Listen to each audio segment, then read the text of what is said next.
Another bit of a breaking news update that came in this evening, Abhishek, that of India banning the social media accounts of Pakistani actors.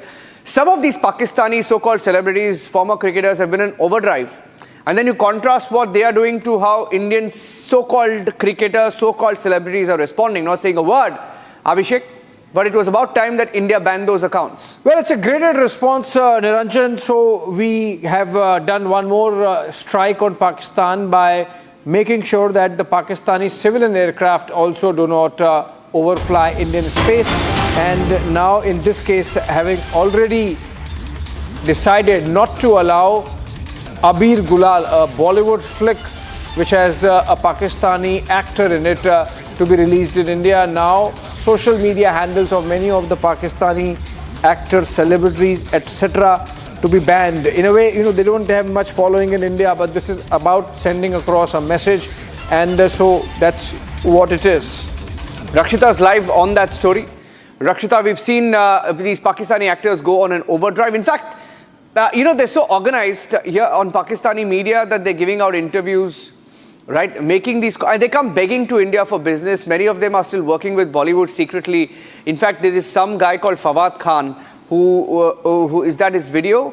We are hearing that he shot a movie in London with Indian producers, Indian money, Indian actors, except that there was a Pakistani lead actor.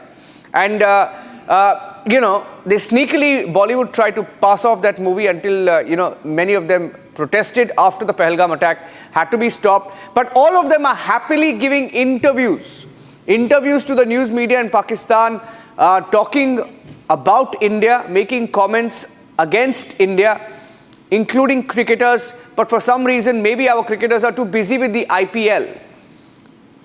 Very few of them have spoken so far. Yeah, well, I mean, talking about the Pakistani actor, well, they are PRGVs, if you can call him. They are thriving on such PR, and they have nothing better to do. We know about the economy of Pakistan, and we know about, if we talk about the economy, then we have to talk about their industry as well. The entertainment industry also not doing very great. So where do they milk the money from? It's here. And yes, we have to address the issue when it comes to people within our fraternity, within the Hindi film industry, and also, as you mentioned about cricketers. Well, we've seen so many times there have been much controversies. We have debated those matches, India participating in those ICC events or not, India participating in any sort of match with Pakistan or not. We have been vehemently opposing that on Republic TV. We'll be very clear.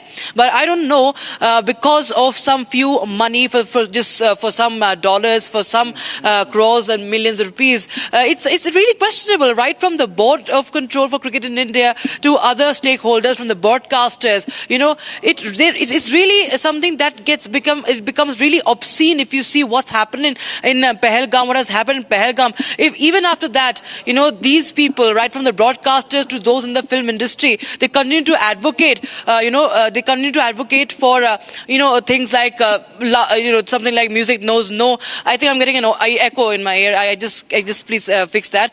There is, of course, no boundary for music. There's no boundary for art. This is what these people say on social media. Sushmita Sen, she was the Miss Universe, and she goes on to say, just recently, a few days before Pahalgam attack, she was asked about the return of these Pakistani actors, and she said, no, there's no problem. It is art. It is movies. We should make movies and nothing to do with politics. And these are the people who represent India in so many interviews and global platforms as well. So there should be some restrictions, or I would say that they need a lot of introspection as an Indian more than anything. And as far as the cricketers are concerned, yes, I think IPL has more money, and they unfortunately look away from what is happening.